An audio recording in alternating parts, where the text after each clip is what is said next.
لله نحمده ونستعينه ونستغفره نعوذ بالله من شرور أنفسنا ومن سيئات أعمالنا من يهده الله فلا مضل له ومن يضلل فلا هادي له وأشهد أن لا إله إلا الله وحده لا شريك له وأشهد أن محمدا عبده ورسوله أما بعد.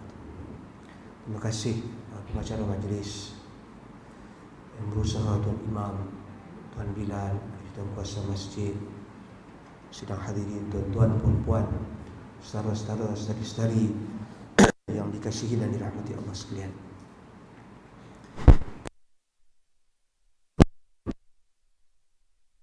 Jawab ini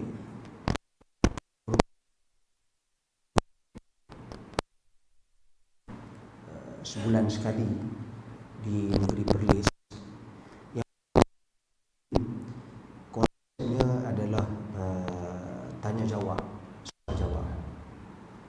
Pihak masjid memberikan kepada saya ada lebih kurang soalan yang dikumpulkan oleh masjid, dan pada malam ini saya akan go through soalan-soalan yang diajukan, dan kemudian di celah-celah itu sekiranya ada persoalan daripada tuan-tuan dan puan sekalian perihal topik dan tajuk kita pada malam ini, iaitu fitnah akhir zaman, saya buka seluas-luasnya insya-Allah. Sidang hadirin yang dikasihi dan dirahmati Allah, soalan pertama yang diajukan dalam 12 soalan yang diberikan oleh pihak masjid, pertama sekali berkenaan dengan fitnah dan pengertian fitnah dari sudut Islam.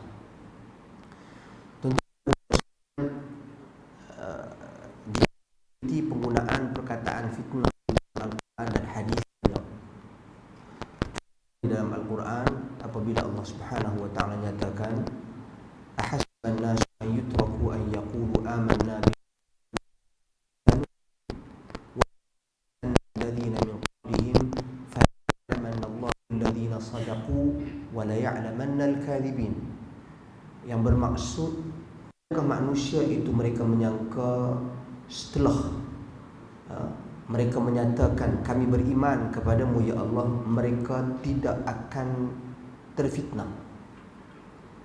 Bahkan Allah Subhanahu wa taala menggunakan perkataan, Allah guna walaqad fatanna, fitnah ke atas manusia, ke atas makhluknya, yang mana Allah bertujuan dengan fitnah itu bertujuan untuk mengetahui siapakah yang benar daripada kalangan mereka dan siapakah yang berdusta. Allah guna perkataan root word dia, kata akar dalam bahasa Arab, fitnah. Okey. Dalam surah Al-Anbiya Allah Subhanahu wa taala nyatakan wa nabluukum bisyarri wal khairi fitnah. Kami uji kamu dengan perkara yang baik dan perkara-perkara yang buruk sebagai satu fitnah. Dan demikian juga dalam hadis-hadis Nabi sallallahu alaihi wasallam, bahkan ada himpunan ensiklopedia hadis-hadis Nabi berkaitan dengan fitnah, yang mana disusun oleh Al-Imam Ibn Katsir rahimahullah, fitnah yang merujuk kepada hari akhirat. Okay. Tuan-tuan, dari daripada keseluruhan nas-nas dan ayat-ayat Al-Quran dan hadis ini, fitnah ada banyak maksud. Secara asasnya kata pengarang yang terkenal Al-Azhari, ya, beliau menyebut yang dimaksudkan dengan perkataan fitnah ini, rubuh dia perkataan fatana, fa, ta dan nun ini, ia membawa maksud al-ikhtibar wal imtihan, ujian, tes. Perkataan fitnah ni ujian, tes. Apa sahaja bentuk ujian, apa sahaja bentuk tes, itu adalah fitnah. Sebab itu dalam ayat Al-Quran yang saya bacakan dalam surah Al-Anbiya tadi, ayat 16 ataupun ayat 17, Allah kata apa? Allah kata kami telah uji kamu dengan perkara yang baik ataupun perkara yang buruk sebagai fitnah. Maknanya fitnah asas maksud umum adalah ujian. Sama ada ujian itu baik atau ujian itu buruk, itu semua adalah fitnah. So itu maksud fitnah di dalam Islam. Namun apa yang diguna pakai, tuan-tuan dan puan sekalian, bila kata fitnah akhir zaman, fitnah akhir zaman ni dia menggambarkan perkara-perkara sama ada tanda-tanda kiamat, perkara-perkara yang buruk yang bakal berlaku, ujian, kemewahan kepada manusia. Contohnya kan dalam hadis tentang hadis Jibril yang kita selalu dengar, kita selalu baca. Apabila Nabi SAW menceritakan tentang pertemuan Nabi dengan Jibril, Nabi ditanya tentang tanda-tanda kiamat. Kan Nabi SAW menyatakan mal mas'ulu anha bi'a'lama minas sa'il. Orang yang ditanya itu tidak lebih tahu daripada orang yang bertanya. Maksudnya sama-sama tak berapa nak tahu, sebab ilmu ini berkaitan dengan kiamat ini Allah Subhanahu wa taala Maha mengetahui daripada segala-galanya. Namun Nabi memberikan beberapa petanda-petanda, yang mana petanda-petanda ni bukan negatif. Petanda-petanda ni ada yang positif. Negatif ada yang positif. Contohnya bila Nabi sebut yang negatif, antalidal amatu rabbataha, bila seorang amah itu, wanita itu, dia melahirkan anak yang mana anak dia jadi hamba pada anak dia. Anak dia jadi tuan dia. Itu negatif, tak bagus. Tapi satu lagi positif, wa antaral hufatal ura ri'a asya yatataluna fil bunyan. Engkau akan tengok tanda-tanda kiamat ini orang yang dia berkaki ayam je, kasut pun tak ada. Tapi tiba-tiba dia berlumba-lumba membina bangunan-bangunan yang tinggi. Daripada miskin tiba-tiba jadi kaya. Positif. Tapi itu fitnah. Itu satu ujian yang Allah Subhanahu wa taala berikan sebagai tanda-tanda kiamat. So ini juga fitnah. Tuan-tuan dan puan sekalian. Jadi maksud fitnah ni rangkuman dia luas, ia adalah apa jua bentuk ujian, dia adalah apa jua bentuk tes yang Allah Subhanahu wa taala uji manusia, sama ada dengan ujian yang buruk ataupun ujian yang baik. Sama ada manusia itu lupa dan lalai, ataupun manusia itu masih lagi sedar dia adalah hamba Allah dan memiliki peranan serta tanggungjawab yang dia perlu lakukan. Jerbu, fitnah, satu ujian buruk yang Allah Subhanahu wa taala timpakan dan berikan ke atas manusia. Keselesaan hidup, contohnya tuan-tuan dan puan sekalian, kita hidup clear dah, alhamdulillah. Hidup ada rumah, ada kereta, ada anak, ada cucu, ada kerja, ada gaji, alhamdulillah. Ujian, satu ujian yang Allah berikan kepada kita, sama ada kita sedar atau tidak. Kita sedar atau tidak, kita lalai atau tidak dengan ujian tersebut. Sebab tu yang saya selalu sebut bahawasanya sahabat Nabi radhiyallahu anhu ajma'in, dia selalu kata, kunna idza usibna bid-dharra sabirna wa idza usibna bis-sarra falam nasbir. Kami bila kami diuji dengan ujian-ujian yang buruk, yang tak baik, kami mampu sabar. Tapi bila diuji dengan ujian-ujian yang baik, kami lalai, kami bimbang, kami tak mampu sabar. Terlalai, lupa, terleka. Jadi itu maksud fitnah. Kalau ada siapa nak tanya sekali lagi, boleh terus tanya. Soalan yang kedua, yang ketiga, saya gandingkan sekali. Dia tanya di sini, apakah contoh yang dikatakan fitnah Dajjal? Fitnah Dajjal. Tuan-tuan dan puan sekalian, Dajjal ini, perkataan Dajjal ni pun dia orang kita panggil Dajjal kan? Tapi perkataan Dajjal ni dia asal dari perkataan dal, jim dan lam. Ad-dajlu. Dajlu ni dalam bahasa Arab ni taghtiyatul haq, iaitu satu perbuatan ataupun sifat yang menutup kebenaran. Bohong. Itu maksud Dajjal, tak berkaitan dengan Dajjal tu lagi. Maksud Dajjal tu pun asalnya adalah yang menyembunyi, yang menutup kebenaran. Bahkan wa talbisu, tutup dan mengelirukan manusia. Talbis ni maknanya dia menyelimuti. Orang tak nampak hak betulnya. Jadi itu maksud kalimah dan perkataan Dajjal dalam bahasa Arab. Dajjal yang tentunya yang kita dengar tentangnya dalam hadis Nabi SAW, walaupun tak disebut spesifik perkataan Dajjal dalam Al-Quran, tetapi tafsiran dalam banyak ayat Al-Quran merujuk kepada Dajjal. Tuan-tuan dan puan sekalian, Nabi SAW sebutkan di dalam hadis, ma bu'itha nabiyyun illa anzara ummatuhu al-a'wara al-kadzdzab. Tidaklah diutuskan seorang nabi pun melainkan dia akan mengingatkan umat dia dengan si mata buta yang pendusta. Okey? Innahu al-a'war. Sesungguhnya demi Allah, sesungguhnya dia merupakan seorang yang buta mata, buta sebelah. Dajjal ni dia bukan mata satu tengah-tengah kat dai tu. Yang orang kita duk lukis tu dia buka tengah-tengah dai satu Dajjal. Tak. yang disebut di dalam hadis, teks jelas dalam hadis, dia dua mata tapi buta sebelah. Nah, sebab tu dia panggil, digelar sebagai Al-Masih. Al-Masih, Dajjal ni, Al-Masih tu maksud apa? Mamsuhul ain, mata dia sebelah tu tertutup. Mata masih Al-Masih. Tu orang kata tu Isa Al-Masih, Al-Masih Isa lain pula. Al-Masih Dajjal ni sebab mamsuhatul ain, mata dia tu tertutup. Tuan-tuan dan puan sekalian. Wa inna rabbakum laysa bi'awar, kata Nabi SAW. Dan manakala adapun Tuhan kamu tak buta. Wa inna baina ainai maktubun kafir. Dan di antara kedua matanya tertulis kafir. Okay, itu yang Nabi SAW ceritakan tentang Dajjal. Nabi berikan amalan kepada kita tentang al-a'war al-kazzab. Yang mana si mata buta sebelah yang pembohong. Sebab kerja Dajjal ni bohong, kerja Dajjal ni tipu. Sebab itu bila Dajjal datang disebut fitnah Dajjal. Sebab dia memberikan satu ujian bagi manusia. Bayangkan dalam hadis Bukhari, Muslim dan lain-lainnya menceritakan bagaimana Dajjal dia mai kepada manusia ni, dia pegang seorang lelaki. Dia pegang seorang lelaki itu beriman kepada dia, menyembah. Sebab Dajjal dia datang dia mengaku diri dia Tuhan. Dia minta disembah, dia perintah supaya manusia menyembah dia. Laki ni tak mau terima. Maka dia putuskan badan laki ni, putuskan kepada dua, dia koyak bagi jadi dua, dia lempar sebelah ke timur, sebelah ke barat. Dan dia panggil balik, tuan-tuan, bercantum balik.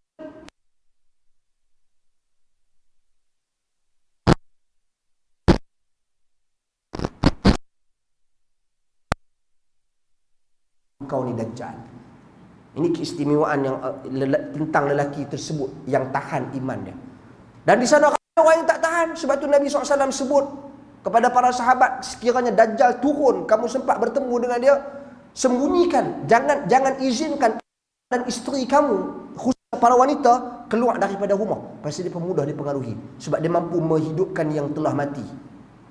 Dia bangkitkan mak ayah yang telah mati. Jadi dia menyentuh emosi dan perasaan. Tuan-tuan, orang dia banyak membaca, bagus banyak membaca, alhamdulillah. Dia baik membaca tentang tulisan-tulisan falsafah yang menceritakan tentang Dajjal ini, memberikan satu tafsiran dari perspektif yang luar daripada teks Al-Quran dan hadis. Ini bahaya. Jangan sama sekali. Saya dengar ada beberapa dijemput beberapa ahli akademik daripada Eropah sana, dia pemain sini, daripada bercerita Dajjal ni Amerika, Israel gabung, Illuminati dan sebagainya. Illuminati ke Yahudi ke, tuan-tuan, teks Dajjal ini Nabi sebut secara jelas, sahih. Benda gaib ni kita kena beriman secara literal apa yang disebut, jelas. Sebab apa? Sebab Nabi pernah memberikan gambaran Dajjal ni seperti Ibn Qattan contohnya. Al-Uzza Ibn Qattan. Nabi pernah memberikan Dajjal ni seperti Ibn Sayyad dalam hadis Al-Bukhari Muslim. Sehingga kan Umar Khattab radhiyallahu anhu dia pergi cari lelaki yang digambarkan Nabi ni. Sekali kita baca beberapa sifat-sifat yang Nabi sebut. Ada rambut dia rinting, mata dia buta sebelah, dia ni makhluk yang gemuk, pendek, gemuk besar, gemuk dan besar. Tuan-tuan, tapi dia tubuh badan dia yang digambarkan Nabi SAW. Dan Umar dia pergi cari. Bila Umar ni pergi cari, maknanya Umar Al-Khattab radhiyallahu an dia faham daripada Nabi secara tekstual. Apa yang Nabi sebut itulah dia. Dan Nabi membenarkan perkataan Umar. Nabi kata, kalau itu Dajjal, kamu ni takkan hidup dah. Nabi bukan kata, ya Umar, Dajjal yang aku cerita ni bukan Dajjal yang jenis lagu ni. Dajjal ni dia very subjektif. Dia mungkin akan datang dengan pelbagai rupa. Tak. Nabi tak sebut lagu tu. Nabi sebut Dajjal itu sifat dia. Rambut rinting, muka lagu ni, warna dia macam ni dan sebagainya. Mata dia macam mana, sifat dia macam mana. Jadi jangan kita duk ambil cerita-cerita lagu ni, duk rangkum cerita jadi cerita kartun. Jangan, tuan-tuan dan sekalian. Itu Dajjal. Walaupun kita tahu bahasa Israel, bahasa Illuminati, kita tahu bahasa Yahudi, kita tahu bahasa evangelis, kita tahu Amerika, kita tahu. Tapi kita nak connect dia dengan Dajjal secara langsung, hati-hati dibimbangi kita memberikan tafsiran yang salah pada hadis Nabi SAW. Ada orang dia pergi bagi dia cerita Bermuda Triangle, segitiga Bermuda Triangle, waktu tempat Dajjal duduk. Sebab dulu ada hadis jassasah, memang ada hadis jassasah, tentang makhluk besar. Sahabat Nabi yang meriwayatkan hadis Nabi, dia yang cerita balik dekat Nabi SAW. Dia yang meriwayatkan balik kepada Nabi SAW tentang yang dia tengok makhluk jassasah, dan Nabi membenarkan itu Dajjal. Di tengah-tengah pulau kedudukan pulau, ada siapa tak tahu dia pergi ukur pulau tu kat mana. Dia kata pulau tu di Bermuda Triangle. Tak payahlah cerita-cerita ni, wallahu a'lam. Kita nak kata Bermuda Triangle ke, Pulau Ketak ke, Pulau Jerjak ke, wallahu a'lam, tak disebut secara spesifik. Tapi sahabat Nabi cerita dia pergi tengok makhluk yang macam ni, sifat sama dengan sifat yang Nabi sifatkan, cuma makhluk ini dirantai, terikat kakinya, sampai satu masa dia akan keluar, dia akan bangkit. Ia disebut secara jelas, dan Nabi membenarkan kenyataan sahabat Nabi ini. Tuan-tuan dan puan sekalian, di mana tak disebut secara spesifik, wallahu a'lam. Okey. Dan tuan-tuan dan puan sekalian, ya, saya sambung sekali dengan soalan ni. Dia tanya bagaimanakah caranya untuk mengelak dari fitnah Dajjal. Jadi bila kita faham fitnah Dajjal ni, ujian yang Dajjal bawa, test yang Dajjal bawa, yang Allah uji manusia dengan Dajjal. Tapi sebelum saya nak pergi bagaimana kaedah ni, kita kena faham Dajjal ni, Dajjal ada dua jenis. Satu Dajjal yang memang makhluk yang disebut secara khusus Dajjal. Satu lagi sifat Dajjal. Sifat Dajjal ni bila contoh, dan Nabi sebut dalam hadis riwayat Muslim. Nabi sebut di dalam hadis riwayat Muslim, yakunu fi akhiriz zaman dajjalun kadzabun ya'tunakum minal ahadith ma lam tasma'u antum wala aba'ukum iyyakum wa iyyahum la yudillunakum wa la yuftinunakum. Yang bermaksud akan datang di akhir zaman Dajjal. Banyak tu Dajjal ni akan mai di akhir zaman. Tapi Nabi bagi sifat dia al-kadzabun. Mereka ini pendusta-pendusta. Mereka akan mendatang kepada kamu hadis-hadis, yakni riwayat-riwayat, berita-berita perihal agama yang kamu tak pernah dengar daripada nenek moyang kamu dulu, yakni daripada Nabi dan para sahabat. Hati-hati kamu dengan mereka ini, kerana mereka akan menyesatkan, kerana mereka itu sesat lagi menyesatkan. Maknanya satu lagi jenis Dajjal ni, kaki pembohong dan pendusta pada agama. Itu Nabi gelar mereka sebagai Dajjal. Jadi dua ekor Dajjal. Satu Dajjal yang makhluk yang khusus, satu lagi Dajjal iaitu sesiapa yang bersifat mendusta agama, pendusta agama. Okey? Kemudian kita pergi kepada bagaimana cara kita nak selamatkan diri kita daripada Dajjal. Islam gadiskan 5 kaedah yang simple. Mudah, tak susah insya-Allah. Nombor satu sekali. Tak payah duk cari Dajjal tu duk mana. Sebab kita kena lari daripada dia. Ni dia berkata Dajjal kat situ, kita pun pergi cari, tak payah cari. Kita kena mengelak diri kita daripada Dajjal. Sebab itu dalam hadis Nabi SAW menyatakan, man sami'a bid-Dajjal falyan'a anhu fa wallahi innar rajula la ya'tihi wa huwa yahsibu annahu mu'min fayattabi'ahu mimma yub'atsu bihi minasyubuhat lamma yub'atsu bihi minasyubuhat hakadha qala. Hadis riwayat Ahmad. Maksudnya, siapa-siapa yang dengar berita pasal Dajjal, hendaklah dia lari, jauhkan dirinya daripada Dajjal. Sesungguhnya demi Allah kata Nabi, seseorang yang mendatanginya dalam keadaan dia mengira bahawasanya dia beriman, tetapi bila dia jumpa dengan Dajjal, dia beriman dengan Dajjal. Dia rasa dia dah kuat iman, maka dia pergi tengok juga Dajjal. Bila dia berjumpa dengan Dajjal, dia beriman dengan Dajjal. Tuan-tuan dan puan sekalian, sebab itu kata Nabi SAW, namun akhirnya laki ini tadi menjadi pengikut bagi Dajjal disebabkan apa? Syubhat yang Dajjal sampaikan. Dajjal oleh kerana dia pembohong, dia sampaikan benda-benda yang mengelirukan kita. Syubhat. Kita rasa macam benda tu betul, tapi sebenarnya benda tu palsu dan dusta atas nama agama. Dalam hadis yang lain Nabi SAW menyatakan, la yanfiranna an-nas minad dajjal fil jibal. Hadis Muslim, maksudnya sesungguhnya orang-orang di saat Dajjal keluar nanti semua akan lari pergi cari bukit-bukit tempat untuk mereka bersembunyi. Okey, itu satu, lari daripada Dajjal. Kedua, kena kenal sifat-sifat Dajjal yang disebut di dalam hadis-hadis Nabi sallallahu alaihi wasallam. Banyaklah antaranya bila Dajjal dia nyatakan diri dia sebagai Tuhan. Dia ada banyak kehebatan-kehebatan, dia ada banyak sakti-sakti yang dia tunjukkan. Dia mampu memerintahkan langit untuk turunkan hujan, mampu hentikan hujan. Kemudian mampu keluarkan harta-harta daripada tanah, daripada bumi. Hidupkan yang mati.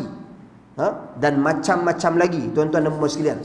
Tapi yang kita kena tahu, tuan-tuan dan puan sekalian, ciri-ciri dan sifat-sifat dia. Kita tengok ciri-ciri seperti mana yang Nabi sallallahu alaihi wasallam sebut, maka yakinilah itulah Dajjal. Contohnya seperti mana kita sebut tadi, ala innahu a'war, dia buta sebelah mata. Satu. Kedua, maktubun baina ainai kafir, dia tertulis antara kedua mata dia ni, tengah-tengah dahi dia ni, perkataan kafir. Kaf, fa dan ra disebut di dalam hadis secara terputus, kaf dan ra. Kemudian itu dia kafir. Kemudian ka'anna ainahu ainabatun tafiyah, mata yang buta sebelah tu macam buah yang menonjol keluar.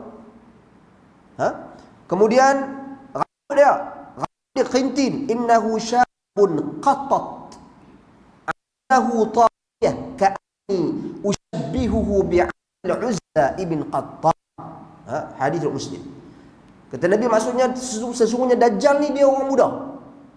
Orang muda qatat, rambut dia rintin. Sangat rintin. Rintin tak payah tengok rambut kawan-kawan kita lah.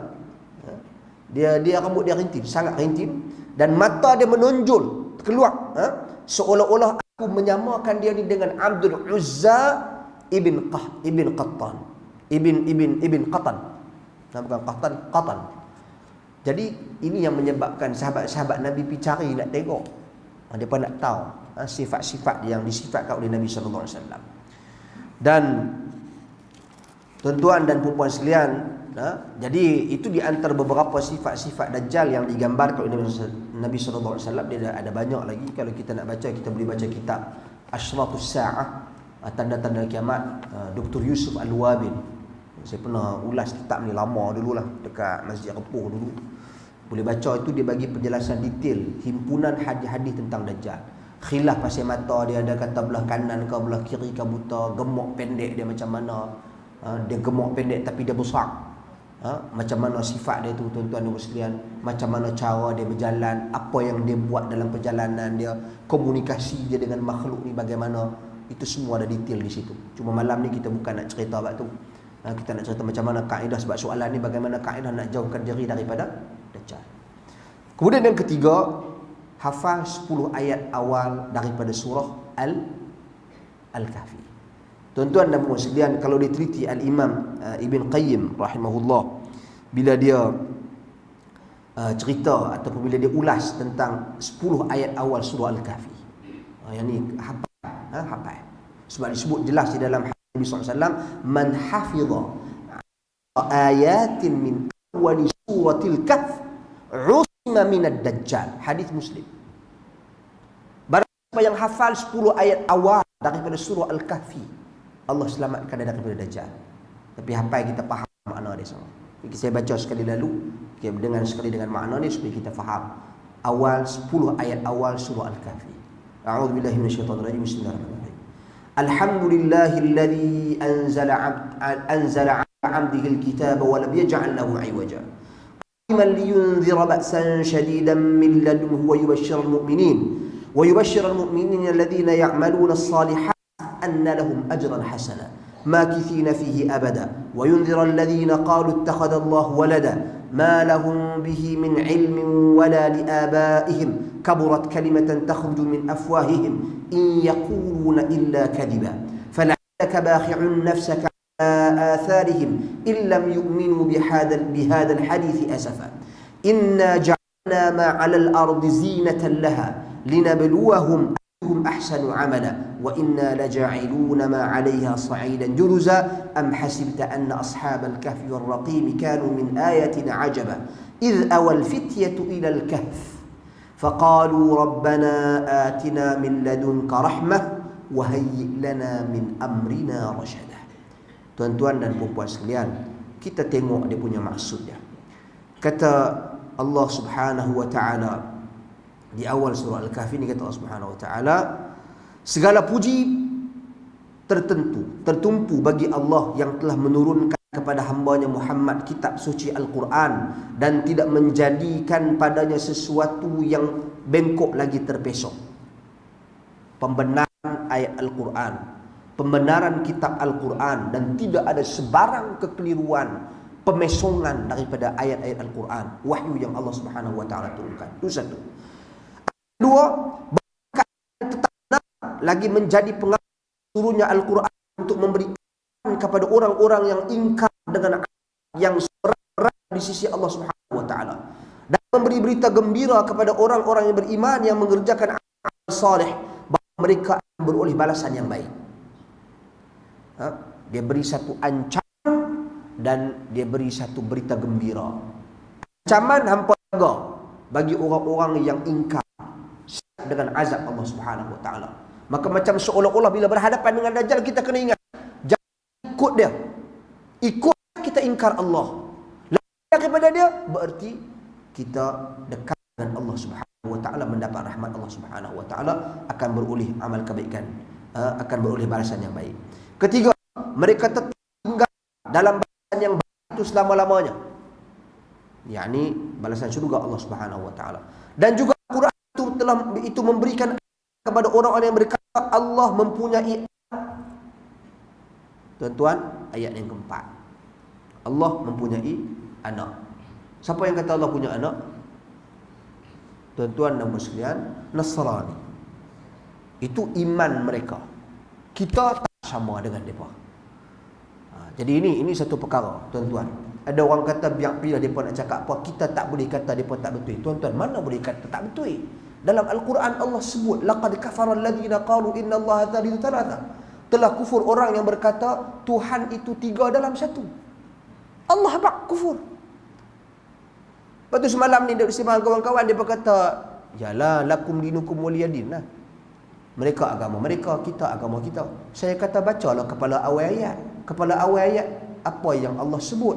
Allah sebut qul ya ayyuhal kafirun. Katakanlah wahai orang-orang kafir. Allah kata dia kafir.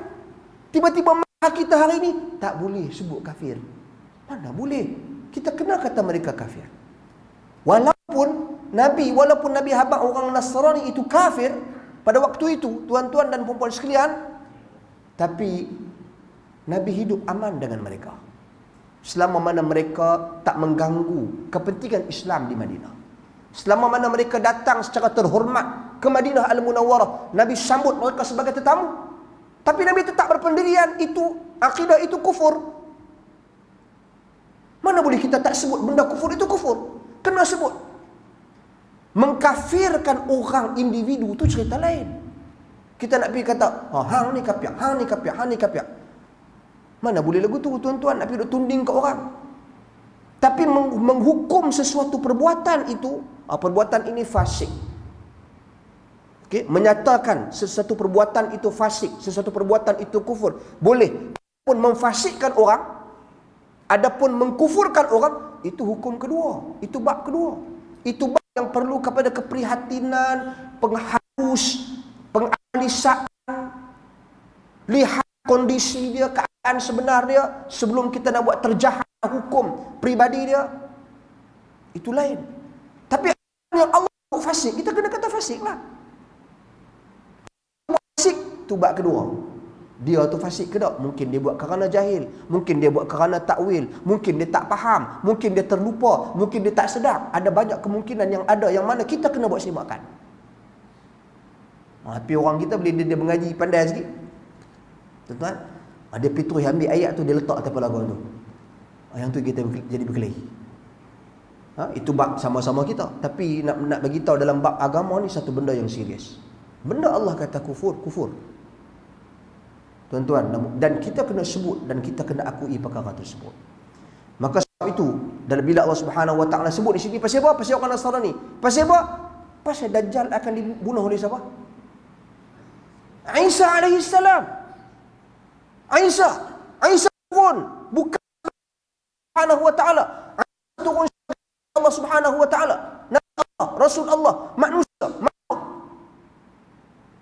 Dia bukan datang sebagai anak Allah. Itu iman kita, tuan-tuan. Itu akidah kita. Dan mereka tak berhak nak kata, tak boleh kata macam tu. Ini hang boleh kata, aku tak boleh kata. Kita kena sebut perkara ni secara tegas, tak boleh duk biar naik atas kepala sangat ni, tuan-tuan dan puan sekalian, khususnya perihal yang berkaitan dengan akidah. Kemudian yang kelima, ayat yang kelima maksud dia, sebenarnya mereka tidak mempunyai sebarang pengetahuan mengenainya, dan tiada juga bagi datuk nenek mereka. Besar sungguh perkataan syirik yang keluar dari mulut mereka. Mereka hanya mengatakan perkara yang dusta. Siapa mengaku Isa anak Allah, maka dia syirik Allah Subhanahu Wa Taala. Dia syirik, terkeluar daripada Islam. Kemudian yang keenam, maka jangan pula engkau wahai Muhammad membinasakan dirimu disebabkan menanggung duka cita terhadap kesan-kesan perbuatan buruk mereka. Jika mereka beriman, jika mereka enggan beriman pada keterangan Al-Quran. Apa mesej yang Allah nak bagi ni? Mesej hidayah, wahai Muhammad, bukan kat tangan kau.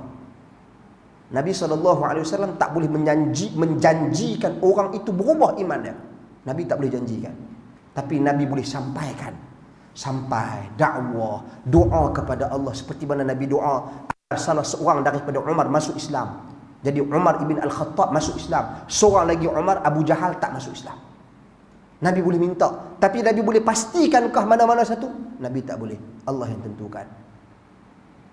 Jadi, nak bagi mesej dekat Nabi SAW, teruskan dakwah. Kena sampaikan dakwah. Macam tu juga dengan Dajjal ni, kita kena terus ingatkan orang tentang bahaya Dajjal.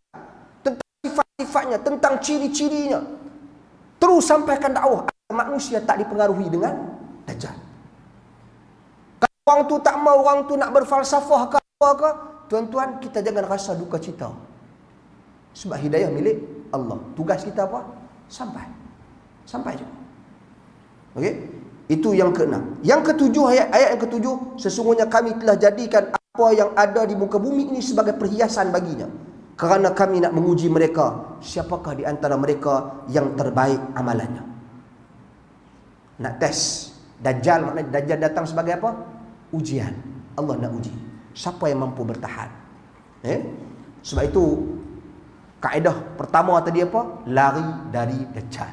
Bukan pergi cari di mana nak kenal, tak payah, lari. Yang ke-8, dan sesungguhnya kami akan jadikan apa yang ada di bumi itu pula sebagai tanah yang tandus. Dan di antara perkara yang Dajjal bawa mai ni, dia boleh musnahkan apa sahaja. Dan dia boleh hijaukan bumi dengan tanam-tanaman. Apa dia boleh buat? Okey. Kemudian maknanya Dajjal membawa kerosakan. Kerosakan pada bumi dan kerosakan pada akidah manusia. Dia tengok tiba-tiba naik hijau semua tanah ni semua. Masya Allah, dia kata hebat ni. Tuan-tuan, jangan dipengaruhi dengan perkara tersebut. Yang ke-9, adakah engkau menyangka wahai Muhammad bahawa kisah Ashabul Kahfi dan Ar-Raqim itu sahaja yang menakjubkan di antara tanda-tanda yang membuktikan kekuasaan kami. Relevansi ayat ni, walaupun dia cerita pasal Ashabul Kahfi, tapi relevan bacaannya untuk peristiwa Dajjal. Allah nak abang kat sini, maknanya bahawasanya, apakah kamu menyangka hanya cerita Ashabul Kahfi saja? Sedangkan peristiwa Dajjal, cerita Dajjal juga yang aku turunkan, yang aku datangkan dia sebagai ujian kepada kamu, itu juga merupakan tanda dan bukti kekuasaan kami. Okey. Kemudian, dan yang ke-10, tuan-tuan dan puan sekalian, ingatlah peristiwa ketika mereka serombongan orang muda pergi ke gua, lalu mereka berdoa, wahai Tuhan kami, kurniakanlah kami rahmat dari sisimu dan berikanlah kemudahan serta pimpinan kepada kami untuk keselamatan agama kami. Anak muda Ashabul Kahfi lari meninggalkan negara mereka kerana nak selamatkan agama, nak selamatkan akidah. Kita lari daripada Dajjal. Dalam hadis ini Nabi SAW sebutkan apa? La yanfiran nas minad Dajjal ilal jibal. Manusia pasti akan lari daripada Dajjal bukit.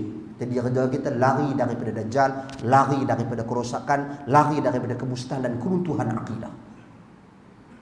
Okey, tu ni 10 ayat ni. Hafal, kena hafal. Hafal, baca, faham. Walaupun ayat ni dia tak sebut spesifik kisah dajjal, tapi relevan. Sebab apa Nabi suruh hafal? Sebab dia relevan dengan fitnah dajjal. Okey, tuan-tuan dan puan sekalian. Itu yang ketiga, hafal ayat 10 ayat daripada surah Al-Kahfi ayat awal. Moga-moga Allah Subhanahu wa taala menjauhkan kita daripada dajjal. Bacaan doa sebelum daripada beri salam tasyahud. Ini kita doa mai dah. Alhamdulillah. Doa yang masyhur daripada Nabi sallallahu alaihi wasallam, Allahumma inni a'udzubika min 'adzabi jahannam wa min 'adzabil qabr wa min fitnatil mahya wal mamat wa min syarri fitnatil masiihid dajjal. Tuan-tuan, dalam hadis Muslim yang bermaksud Nabi sallallahu alaihi wasallam bersabda, bila salah seorang daripada kamu, kata Nabi, idza tashahhada ahadukum falyasta'idz billah min arba'. Bila kamu duduk tasyahud, kata Nabi SAW, maka hendaklah kamu memohon perlindungan kepada Allah daripada 4 perkara. 1, mohon perlindungan kepada Allah daripada azab api neraka, azab jahannam. 2, mohon jauh daripada fitnah azab kubur. Azab kubur. Tuan-tuan dan puan sekalian, fitnah kubur cukup dahsyat. 3, minta jauh daripada fitnah yang hidup dan yang mati. Fitnah di keliling kita ni, sama ada yang hidup ataupun yang mati, minta jauh daripada Allah Subhanahu wa taala. Dan 4, minta jauh daripada keburukan fitnah dajjal. 4 doa ni hadis Muslim sahih yang kita dituntut untuk membacakan ia sebelum daripada memberi salam. Baca yang ni. Tuan-tuan dan puan sekalian. Tu yang keempat. Yang kelima, yang ni gamak tak ada tempat nak lari, larilah kedua tanah suci. Pi ke Mekah dengan pi ke Madinah. Mudah-mudahan insya-Allah. Sebab apa, tuan-tuan dan puan sekalian? Sebab daripada Anas bin Malik radhiyallahu anhu sallallahu alaihi wasallam bersabda, "Laisa min bain illa yata'uh dajjal illa Makkah wal Madinah. Wa laisa nahbun min anqabiha illa 'alaihi al-malaikatu safin tahrusuha fayanzilu bis-sabaqi fatarjufu al-madinatu thalatha. Fatarjufu al-madinatu thalatha rajafat yakhruju ilaihi minha kullu kafir wa munafiq." Maksudnya, tidak ada satu negeri pun melainkan akan dikunjungi oleh dajjal kecuali Mekah dan Madinah. Tak ada negeri yang akan dilawati, diziarah oleh dajjal ni kecuali Mekah dengan Madinah. Maknanya tuan-tuan, Malaysia boleh dajjal main. Bawa dajjal boleh main. Bukan kata dajjal pasti main sini, tapi nak abang kata dajjal tak mustahil dia boleh main. Tapi yang pasti dia tak boleh pergi, dia tak boleh masuk, tuan-tuan, mana? Mekah dan Madinah. Ini disebut oleh Nabi sallallahu alaihi wasallam dalam hadis Anas bin Malik radhiyallahu anhu. Tuan-tuan dan puan sekalian, kalau dia kata tidak ada mana-mana lorong di kota itu melainkan malaikat-malaikat yang berbaris menjaganya. Ketika dajjal dia masuk Sabah. As-Sabah ni satu tempat dalam kota pinggiran Madinah luar. Bergoncang kota Madinah sebanyak 3 kali. Goncang kota Madinah 3 kali. Lalu keluar dari Madinah itu orang-orang kafir dan munafik. Tuan-tuan, orang kafir dan munafik. Maknanya dalam Madinah ni pun ada orang kafir dan munafik. Demikian juga ada orang kafir dan munafik di Mekah Al-Mukarramah. Tapi adakah sekarang? Bila masa? Wallahu a'lam. Kita tak tahu. Tapi masa dajjal mai bergoncang tu, Nabi sebut masa tu akan keluar orang kafir dan munafik. Jadi sebab tu tuan-tuan dan puan sekalian, kita pergi Mekah, alhamdulillah kita bersangka baik, tempat tu tempat yang baik, mulia. Pada masa yang sama kita juga kena ingat Abu Jahal pun membesar di situ. Itu kira makhluk jahat, kira jahat bijak lah. Ka'ab bin al-Ashraf. Ashraf ni kira orang Yahudi yang jahat, cukup jahat. Tulis syair hina Nabi, kira Nabi suruh jatuhkan hukuman bunuh ke atas dia. Hidup di Madinah Al-Munawwarah. Tuan-tuan, orang munafik Abdullah bin Ubay hidup di Madinah Al-Munawwarah. Maknanya walaupun tempat tu barakah, tempat tu baik, tempat tu mulia, orang tak baik ada, bukan tak ada, ada.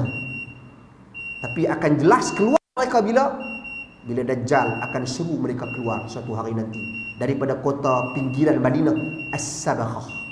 Orang duk kata istana raja lah, apalah, wallahu alam, kita tak pasti. Tapi As-Sabakhah ni pinggiran Madinah, satu tempat yang luas kawasan dia, mungkin sini, mungkin sana, mungkin sini, mungkin hujung ni, mungkin hujung ni, wallahu alam. Tapi itu yang Dajjal akan. Itu jadi itu 5 perkara cara nak jauhkan diri daripada Dajjal. Bermula daripada kita, nombor 1 sebelum saya bagi laluan kepada azan. Nombor 1 sekali tuan-tuan, kita lari daripada dia. Itu nombor 1. Nombor 2, kita kena kenal sifat-sifat dia. Nombor 3, kita kena amalkan surah Al-Kahfi 10 ayat terawal surah Al-Kahfi. Nombor 4, kita kena beramal sebelum daripada tasyahud, berikan salam, doa, minta jauh daripada 4 perkara, antaranya jauh daripada Dajjal. Dan yang kelima, tuan-tuan dan puan sekalian, gamak tak ada tempat, lah kita ke Mekah dan Al-Madinah. InsyaAllah kita selamat daripada fitnah Dajjal. Wallahu alam. Kita beri laluan kepada azan. Lepas tu saya kita buka sesi soal jawab sebelum kita sambung beberapa soalan. Terima kasih. Bismillah. Alhamdulillah, wassalatu wassalamu ala Rasulillah wa ala alihi wa sahbihi wa wala, amma ba'd. Sini ada satu soalan yang keempat. Ditanya bagaimanakah doa orang yang tenggelam. Saya kurang faham sikit maksudnya, tapi mungkin ada satu riwayat daripada sahabat Nabi radhiyallahu anhu, Hudzaifah ibn Yaman, apabila disebut la yatiyanna 'ala an-nas zamanun la yanju fihi illa alladhi yad'u bi du'a'i ka du'a'il ghariq. Athar yang diriwayatkan oleh Ibn Abi Syaibah dalam musannafnya, yang bermaksud akan pasti datang kepada manusia satu zaman, satu masa, yang mana zaman tersebut tak ada seorang pun yang mampu menyelamatkan diri daripadanya kecuali orang-orang yang berdoa seperti doa orang yang tenggelam. Jadi saya faham ni lagu ni, bukan dia tanya apa doa orang tenggelam ni, doa nak menyelamatkan diri, tak tahu. Tapi tuan-tuan dan puan sekalian, maksud orang tenggelam yang saya faham daripada soalan ini adalah seperti mana disebut oleh Hudzaifah bin Yaman, betapa situasi itu sangat-sangat, orang kata apa, situasi yang sangat mendesak, tenggelam, lemah. Nak minta apa, nak minta tolong apa? Habis dah, tenggelam. Sama seperti tuan-tuan, yang paling dahsyat berlaku kepada orang yang berdoa ketika mana memohon kepada Allah, ketika mana dia ditenggelamkan. Siapa dia? Fir'aun. Tuan-tuan dan puan sekalian, dalam firman Allah Subhanahu wa taala, Allah Subhanahu wa taala nyatakan dalam surah Yunus ayat 90. Wa nabi bani Israil al-bahr fa'atba'ahum fir'aun wa junuduhu bayan wa hatta idza adrakahu al-gharq qala amantu annahu la ilaha illa alladhi amanat bihi banu Israil wa ana minal muslimin. Kira Fir'aun ni nak cerita apa lagi, kita tahu dah semua, jahat, makhluk jahat. Kira dalam sejarah ni dia makhluk pertama hak mengaku. Iblis pun tak mengaku Tuhan tau. Iblis pun tak mengaku. Yang mengaku ni Fir'aun dengan Dajjal je, hak mengaku Tuhan. Lepas tu ayah pin seorang ni. Tuan-tuan dan puan sekalian, tentu yang lain tu kecil-kecil ni cerita hak Quran cerita ni. Rabbukumul aku Tuhan paling tinggi sekali. Tapi di penghujung hayat dia, bila Allah Subhanahu wa taala cerita, bila kami bawakan Bani Israel ke seberang Laut Merah, lalu dikejar ni siapa? Oleh Firaun dan tenteranya dengan tujuan untuk kezaliman dan pencerobohan, nak bunuh semua Bani Israel ni. Sehingga bila Firaun ni hampir tenggelam, Allah tenggelamkan dia. Rakahul gharaq, Allah tenggelamkan dia dengan laut. Allah cantumkan balik laut ni. Apa dia kata? Dia kata qala amantu, aku telah beriman, annahu la ilaha illa alladhi amanat bi bani Israil. Aku telah beriman kepada Tuhan yang disembah, yang diimani oleh Bani Israel. Dia tak abang kata aku ni dia masih lagi ada sombong sikit.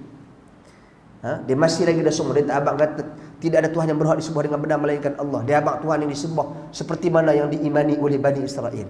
Tapi dia habaq, wa ana minal muslimin. Aku dah Islam dah lah ni. Pasal apa? Pasal dia tenggelam. Bila orang tenggelam ni, dia terdesak. Tuan-tuan dan puan sekalian. Jadi itu maksudnya. Jadi bila kita nak berdoa kepada Allah, khususnya di zaman fitnah ni, berdoa seperti doa orang yang berada dalam keadaan yang terdesak, sangat-sangat terdesak. Nak tenggelam dah, nak mati dah ni. Doa macam tu maksudnya. Bersungguh-sungguh. Macam Fir'aun doa. Tapi Allah Subhanahu Wa Ta'ala tak terima doa Fir'aun, permohonan dia. Sebab apa? Sebab dia kira dah ghargharah dah. Dia kira dalam keadaan nak mati sangat dah. Lepas apa yang hang buat, aku hantar Musa pi. Aku hantar Musa lawan dengan para ahli nujum yang boleh tukar ni jadi ni, tukar ni jadi ni. Nabi Musa bagi tongkat ulat besar makan. Semua ahli-ahli nujum Firaun ini, tuan-tuan, ahli sihir, penyihir Firaun ini, semua beriman kepada Allah Subhanahu Wa Ta'ala dengan apa yang Allah berikan kepada Musa, kurniaan Allah berikan kepada Musa. Firaun bunuh mereka semua. Apa lagi nak? Dakwah-dakwah dah, cakap-cakap dah, apa buat semua dah. Jadi kita di akhir zaman ini, tuan-tuan, akhir zaman ni sebenarnya daripada dulu lagi sampai sekarang ni, bila Nabi diutuskan, itu dah kategori akhir zaman dah. Lah ni pun kira akhir zaman dah.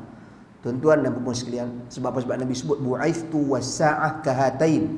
Aku diutuskan dan hari kiamat macam ni dengan aku. Nabi gandingkan dua jari Nabi SAW. Nak habaq antara tanda-tanda kiamat adalah diutusnya Rasul. Itu tanda kiamat paling awal. Tuan-tuan, tanda kiamat. Dan kita tentunya banyak tanda-tanda kiamat. Dia duk kata tu dukhan, asap keluar, jerbu. Jerbu ni bukan berlaku tahun ni, banyak tahun dah. Bila Indonesia dia bakar, dia punya terbakar, dia punya hutan ke, dia punya kelapa sawit ke, dia punya tanam-tanaman ke, dia punya jerbu semua mai kat kita pembakaran. Tapi walau bagaimanapun kita kena beriman. Ia mungkin salah satu daripada tanda-tanda kiamat yang Allah Subhanahu Wa Ta'ala tentukan kepada kita, ujian kepada kita, mengingatkan kita tentang kiamat. Orang kita dia suka relate satu peristiwa dengan, ya ini tanda ni, ini tanda ni, ini tanda ni. Tuan-tuan dan puan-puan sekalian, mungkin ia, mungkin tidak, wallahu alam. Tapi kita imani ia adalah satu ujian yang Allah Subhanahu Wa Ta'ala tetapkan ke atas kita. Maka depani ujian tersebut dengan kesabaran dan banyak kita berdoa kepada Allah seperti mana doa orang yang sedang tenggelam, iaitu dengan bersungguh-sungguh merayu dan memohon kepada Allah Subhanahu Wa Ta'ala. Okey, ada apa-apa soalan sebelum saya pergi satu dua soalan, jawapan kepada dua tiga soalan dan kita sembahyang insya-Allah. Ya.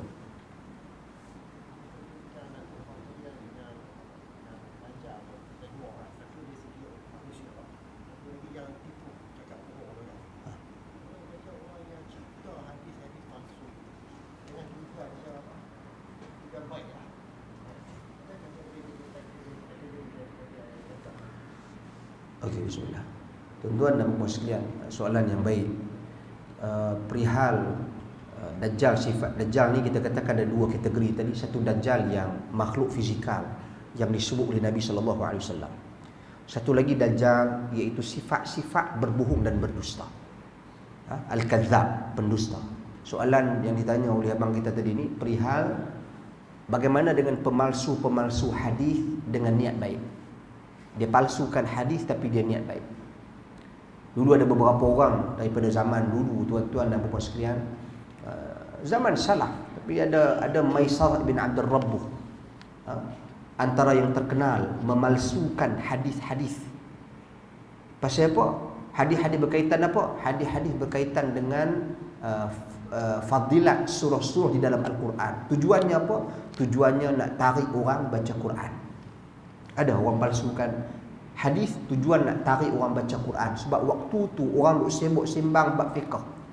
Fiqh khilaf ba'nu khilaf ba'ni, orang tinggal hadis Nabi, orang tinggal bacaan Al-Quran. Macam kita adalah kita lah ni saya buat khilaf ni, Quran tak baca mayang dah. Tapi bab khilaf champion. Tuan-tuan dan puan sekalian, Jadi orang ni dia niat baik. Dia palsukan hadis satu tarikan, kelebihan baca surah ni dapat pahala ni. Tuan-tuan, dia dihukum bunuh. Hukum bunuh. Sebab apa? Sebab pemalsuan ke atas hadis. Man kadzaba alayya muta'ammidan falyatabawwa maq'adahu minan nar. Barang siapa yang berdusta ke atasku dengan sengaja, siap sedia tempat di dalam neraka. Satu. Kedua, zaman Umar Al-Khattab, Umar pernah penjarakan salah seorang sahabat Nabi, Ibn Mas'ud radhiyallahu anhu. Bukan dia penjara, dia kurung. Dia kata, pasal apa? Pasal engkau ni, dia kata duk banyak sebut hadis dengan aku bimbang, sekali lagi apa yang kau sebut tu salah. Ibn Mas'ud ni faqih, sahabat Nabi yang hebat. Orang tanya tua banyak, jadi dia duk habaq Nabi sebut hadis. Kita hari ni kita berani sebut ya. Sahabat tu, tuan-tuan dan puan-puan sekalian, hati-hati. Umar bukan tuduh kau ni, dia tak tuduh tapi dia bimbang, takut-takut cakap banyak, dia keluar fatwa banyak ni, takut-takut hadis tu salah. Bimbang, saja memalsukan, menyandarkan sesuatu yang tak benar kepada Nabi sallallahu alaihi wasallam. Tu hati-hati sahabat. Tuan-tuan. Sebab tu bila tadi hadis saya baca tadi Muslim tadi ni, yakunu fi akhir zaman dajjalun kadzab. Datang di akhir zaman dajjal pendusta-pendusta. Apa dia buat? Ya'tunakum minal ahadith. Mereka mendatangkan kepada kamu hadis-hadis dia buat mai. Ma lam tasma'u antum wala aba'ukum, yang tak pernah didengari oleh kamu dan juga mak bapak kamu dulu. Tok nek moyang kamu tak pernah sebut. Tok nek moyang ni siapa dia? Nabi dan sahabat. Kami tak pernah cakap. Sebab tu dulu saya ingat saya pernah cerita hadis peristiwa Umar Al-Khattab radhiyallahu an dengan Abu Musa Al-Asy'ari radhiyallahu an. Kisah masuk rumah ya. Kisah masuk rumah. Dia pergi rumah Umar, dia ketuk 3 kali. Dia ketuk sekali tak buka, ketuk 2 kali tak buka, dia ketuk 3 kali tak buka. Lepas tu dia pun sugul, dia sedih, dia balik. Lepas tu jumpa orang tengah jalan, orang ramai. Orang tanya dia, pasal apa ni muka hang sedih? Dia kata, aku pergi rumah Umar. Aku keluar dia, aku ketuk rumah dia, dia tak jawab. Dia berkata, aku ketuk sampai dia jawab. Dia kata, tak, Nabi sebut dalam hadis. Nabi kata, iza sta'zana ahadukum thalathan falam yarud falyarji'. Bila salah seorang daripada kamu minta izin ketuk rumah orang 3 kali, dia tak menyuk, dia tak jawab, balik. Hadis dia baca sahih. Tapi hadis ni sampai kat telinga Umar, orang kata Abu Musa Al-Asy'ari ni pergi rumah hang, ketuk rumah hang 3 kali, hang tak buka, dia balik. Wahai Umar, pasal apa dia balik? Sebab dia kata Nabi ada sebut dalam satu hadis, bila seseorang tu minta izin 3 kali tak jawab, balik. Umar pergi cari dah, pegang cekik ni. Umar buat apa? Umar minta buat mai bukti ada orang yang dengar benda ni daripada Nabi juga. Ada orang yang dengar tak hadis daripada Nabi. Umar tetap minta dekat Abu Musa Al-Asy'ari, cekik. Dia pun cari-cari orang, ada orang yang mengaku kata aku juga turut dengar daripada Nabi. Waktu tu Umar sebut perkataan yang boleh kita jadikan prinsip. Dia kata, amma ana lam attahimuka, bukan nak tuduh hang, walakinni la urid an yatajarra an-nas ala ahadith Rasulillah. Tapi aku tak mau manusia ni senang-senang je cakap hadis. Sebab hadis ni agama. Hadis ni agama, sumber agama. Jadi kita jangan pandang ringan pasal oh ni hadis ya, ni Quran. Dari sudut tuan-tuan status kemuliaan, tentunya Quran lagi tinggi daripada hadis. Tapi dari sudut sumber agama, sumber pensyariatan, standard sama. Quran dengan hadis sama. Quran sumber pensyariatan, hadis sumber pensyariatan. Tak boleh kita kata tak ni Quran ni, hadis ni mailah kemudian sokongan je. No, dia saling melengkapi antara satu dengan yang lain. Dia mesti bersekali, Al-Quran dan juga As-Sunnah. Jadi hati-hati tuan-tuan dan puan-puan sekalian, dengan pengetahuan hadis, walaupun niat baik tara mana pun ia tak membenarkan. Niat baik mesti disusuli dengan tindakan yang betul. Tindakan yang betul tentunya menepati apa yang telah diputuskan oleh Allah Subhanahu wa taala dan Rasul sallallahu alaihi wasallam, dibimbing oleh para ulama. Saya tengok pergi ambil Sahih Bukhari itu ulah nyeri, taubat lahum tak boleh. Kita kena ada bimbingan, kita kena belajar, kita kena menuntut ilmu, kita kena mengkaji, kita kena membuat analisa, kita kena berguru, pergi mengaji, belajar. Kalau setakat kalau kita mengaji untuk diri kita sendiri, tak apalah kita baca-baca. Tapi mengaji untuk berhukum, mengaji untuk menghukum, tuan-tuan, yang tu kena mengaji secara terperinci, halus, teliti. Ini dah kita baca-baca kitab terus keluar hukum orang ni, ini masalah. Ha? Wallahu a'lam.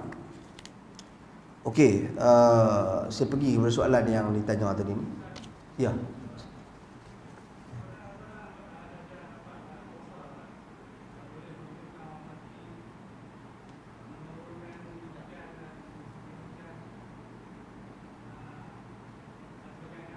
Okey. Macam mana dia dapat kuasa? Allah Subhanahu Wa Taala bagi dia. Allah Subhanahu Wa Taala turunkan Dajjal sebagai ujian bagi manusia. Allah berikan kepada dia sedikit kemampuan dan kekuatan. Tuan-tuan dan puan sekalian, sebagaimana yang kita lihat dalam kehidupan seharian kita pada hari ini, ada orang Allah beri dengan ujian dengan kecerdikan, kepandaian. Ada orang Allah Subhanahu Wa Taala bagi dia, Allah uji dia dengan fizikal dia tak berapa nak cukup lengkap. Ada orang Allah bagi dia OKU tapi dia boleh juara lari pecut dunia. Orang boleh. Tuan-tuan, ini semua ujian. Demikian juga Allah hantar satu makhluk yang buat kerosakan besar pada akidah manusia, pada muka bumi ini, pada ini, tapi dia adalah ujian daripada Allah Subhanahu Wa Taala. Maka dia adalah sebesar-besar ujian yang Allah berikan kepada manusia. Seperti mana yang saya bacakan ayat di awal tadi, walaqad fatanna alladhina min qablihim falaya'lamanna alladhina sadaqu wa laya'lamanna al-kadhibin. Telah kami berikan ujian-ujian kepada generasi sebelum daripada kamu, maka kami ketahui daripada ujian tersebut siapa daripada kalangan mereka yang benar dan siapa daripada kalangan mereka yang berdusta kepada Allah Subhanahu Wa Taala. Jadi ini merupakan satu ujian paling besar Allah Subhanahu Wa Taala timpakan ke atas manusia. Selain daripada ujian yang, contoh ujian yang lagi besar daripada Dajjal ni tahu apa? Inna akhwafa ma akhafu alaikum apa? Sesungguhnya benda yang paling aku takut ke atas kamu. Sehingga kan boleh kita boleh klasifikasikan dia benda yang Nabi lebih takut daripada Dajjal. Walaupun fitnah Dajjal itu besar, tapi Nabi lebih takut. Apa dia? Asyirkul asghar, ar-riya. Riya.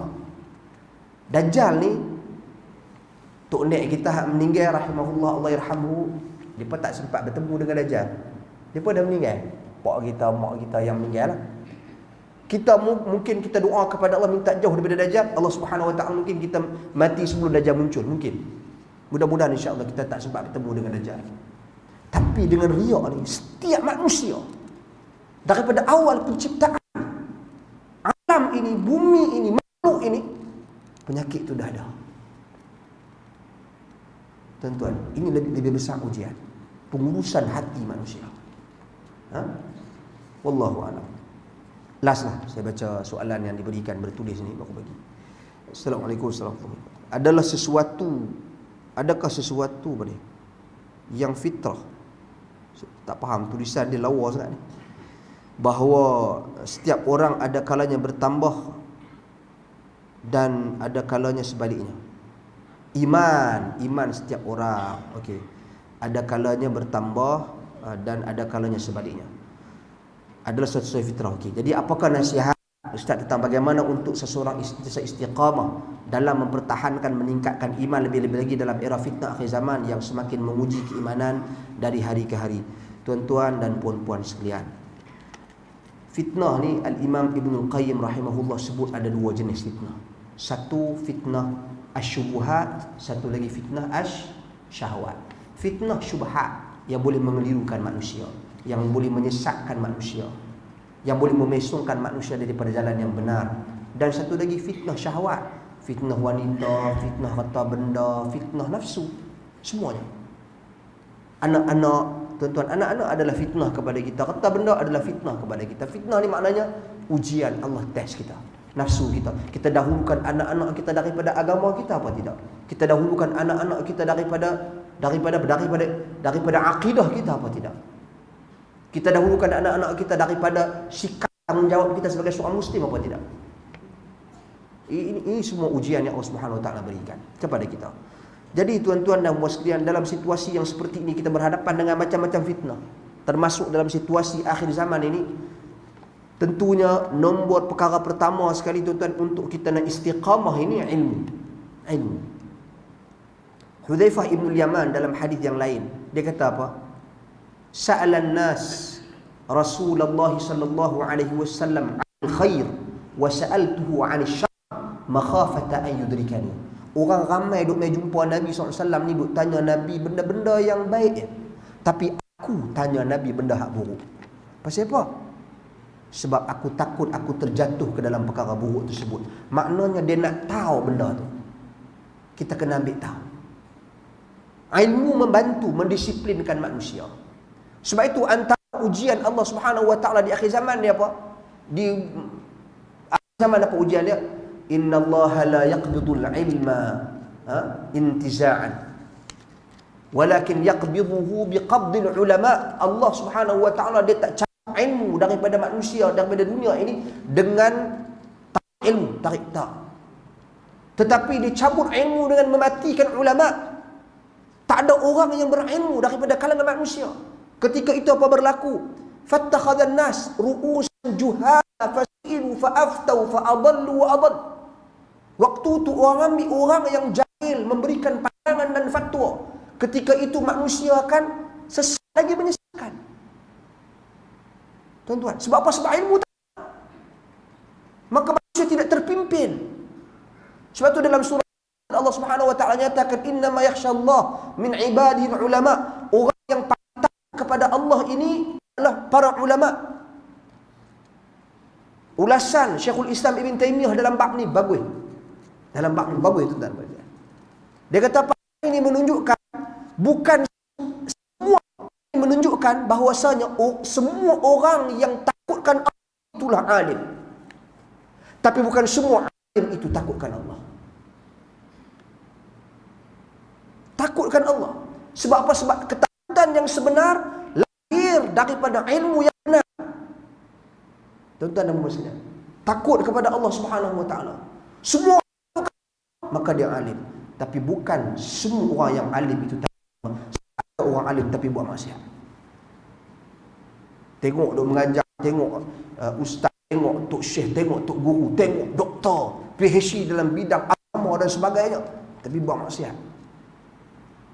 Tuan-tuan dan puan-puan, buat maksiat. Tak lepas daripada kelemahan dan kekurangan. Jadi nak abang bagi pasal sebab khasyah ini, ketakutan kepada Allah, dia mai daripada apa? Mai daripada ilmu yang benar, yang dipraktiskan ilmu tersebut. Praktis baru dia mai rasa takut kepada Allah. Bila takut ni, masa ni nak membantu kita istiqamah. Tak boleh buat yang ni, tak boleh buat yang tu, tak boleh buat yang ni. Kena buat yang ni. Kena beramal seperti ini. Yang ni nak membantu istiqamah. Itu satu. Kedua, tuan-tuan dan puan-puan sekalian, walaupun kita khaltu, kalau percampuran dengan suasana sekarang ni, sebenarnya kita berada dalam suasana yang tak membantu kita. Kita yang kena konsisten.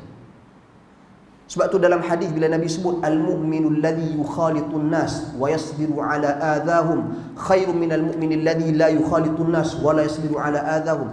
Orang beriman yang dicampur urusan manusia dan bersabar dengan keburukan-keburukan yang mereka timpakan ke atasnya lebih baik daripada orang beriman dia tak campur urusan manusia. Kita kena campur, kita kena terima hakikat masyarakat pada hari ini. Kita berada dalam satu komuniti masyarakat yang mana dia sebenarnya tak membantu sangat untuk kita istiqamah. Ada benda baik situ, ada benda tak apa-apa baik kat sini, ada benda kat sana melalaikan, ada kat sini merugikan masa kita dan sebagainya. Apatah lagi ni? Telefon lagi. Tapi masa ni lah kita diuji, kita dites. Kita kena faham bila kita berada dalam situasi ni, apa yang kita nak kena buat untuk kita nak kekal istiqamah dengan ilmu kita ni. Amal. Ilmu ni dia kena mai dengan amal. Laksanakan tuntutan perintah Allah Subhanahu Wa Taala. Kita kerja lagu mana pun, tugas dan peranan kita kepada Allah Subhanahu Wa Taala tetap kita kena laksanakan. Tuan-tuan dan puan-puan sekalian. Dan yang ketiga, tentunya doa, banyak berdoa kepada Allah Subhanahu Wa Taala agar Allah tetapkan hati kita. Sebab ya muqallibal qulub. Dalam hadis Nabi sallallahu alaihi wasallam sebut apa? Inna qulubal 'abd baina usbu'ain min asabi'ir rahman yuqallibu kaifa yasha. Sesungguhnya hati-hati manusia berada di antara dua jari jemari Allah, dari jemari Allah Subhanahu Wa Taala. Bagaimana jari? Terserah ke Allah Subhanahu Wa Taala. Maha suci Allah daripada menyerupai makhluk, tuan-tuan dan puan-puan sekalian. Dan Allah berhak membolak-balikkan sesuka. sesukanya. Dia nak buat macam mana pun ikut suka dia. Sebab tu kita kena minta doa, ya muqallibal qulub, wahai yang mampu membolak-balikkan hati manusia, tsabbit qulubana ala din, tetapkan hatiku atas pegangan agama. Ini doa, dan banyak lagi doa yang kita boleh amalkan dan kita boleh praktiskan. Jadi saya kira cukuplah setakat itu, sekadar perkongsian kita pada malam ini. Kita sempat menjawab, respon lebih kurang 4, 5, 6 soalan. Ada baki lagi soalan-soalan di sini, insya-Allah di lain masa kita bertemu lagi. Itu kurang terkasar bahasa, saya mohon maaf. Moga-moga Allah Subhanahu wa taala jauhkan kita daripada fitnah akhir zaman, fitnah Dajjal khususnya, dengan doa yang kita perlu amalkan dan praktiskan. Allahumma inna na'udzubika min 'adzabi jahannam wa na'udzubika min 'adzabil qabr wa na'udzubika min fitnatil mahya wal mamat wa na'udzubika min fitnatil masiihid dajjal.